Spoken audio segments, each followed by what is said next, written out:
భద్రాద్రి కొత్తగూడెం జిల్లా ఖమ్మం బీజేపీ అభ్యర్థి వినేదారావు జిల్లాలో పర్యటించారు. ముందుగా నాయకులగూడెంలోని హనుమాన్ టెంపుల్లో పూజలు చేసి ప్రచారం ప్రారంభించారు. సుజాతానగర్ మండలం నాయకులగూడెం నుండి కొత్తగూడెం పోస్టాఫీస్ వరకు భారీ మోటార్ సైకిల్తో ర్యాలీ నిర్వహించారు. అనంతరం కొత్తగూడెం బీజేపీ జిల్లా కార్యాలయంలో విలేకరుల సమావేశం నిర్వహించారు.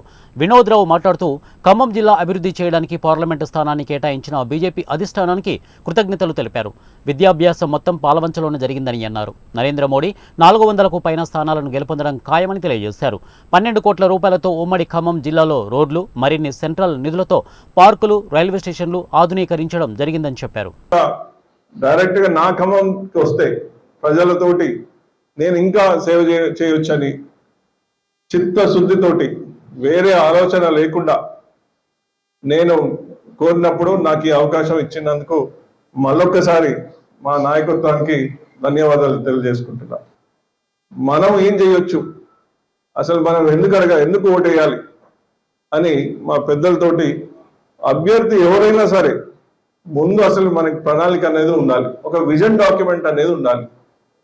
లండన్ స్కూల్ ఆఫ్ ఎకానమిక్ వారు ఆధ్వర్యంలో, కొందరు ఐఏఎం క్యాండిడేట్ ఆధ్వర్యంలో ఈ ప్రదేశాన్ని కానీ గత 2 నెలల నుంచి ఇక్కడ అవసరాలు కానీ మేము చూసి, మేము అధికారంలోకి వస్తే ఒక రిప్రజెంటేటివ్ ఖమ్మంలో ఎంపీ రిప్రజెంటేటివ్ అయితే నరేంద్ర మోడీ గారు 400 పైన మెజార్టీ తోటి వెళ్తున్నారు. నెక్స్ట్ 100 రోజుల డాక్యుమెంట్ కూడా వాళ్ళ దగ్గర రెడీగా ఉంది. అలాంటప్పుడు మనం ఖమ్మం కూడా దాంట్లో ఉండొచ్చు కదా అని ఈ విజన్ డాక్యుమెంట్ తయారు చేయడం జరిగింది.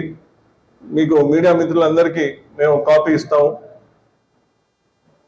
ఈ విజన్ డాక్యుమెంట్లో ఏముంది, ఇంతవరకు ఖమ్మంలో కేంద్ర ప్రభుత్వం ఏం చేసింది, అధికారంలో ఇక్కడ లేకపోయినా, రిప్రజెంటేటివ్ లేకపోయినా 1200 కోట్లతోటి 12,000 కోట్లతోటి రోడ్లు ఇక్కడ నిర్మాణం జరుగుతుంది. ఖమ్మం చుట్టూ, ఖమ్మంలో కూడా హైవేస్ కానీ ఇది కానీ మణిహారం లాగా ఉంది. ఇవన్నీ ఎక్కడి రైల్వే స్టేషన్స్ కొన్ని కోట్లతోటి బాగుపరచడం జరుగుతుంది. పార్క్స్ కొన్ని కోట్లతోటి చేస్తున్నారు. చాలా మంది అనుకుంటారు స్టేట్ ఫండ్స్ అని, ఇవి కేంద్ర నిధులు. మనము ఇక్కడ ముఖ్యంగా గమనించదగ్గ విషయం ఏంటంటే, అడగకుండానే 12,000 కోట్లు, అంటే రిప్రజెంటేటివ్ లేకుండానే 12,000 కోట్లు ఇచ్చారు. అడుగుతే ఎన్ని ఇస్తారు?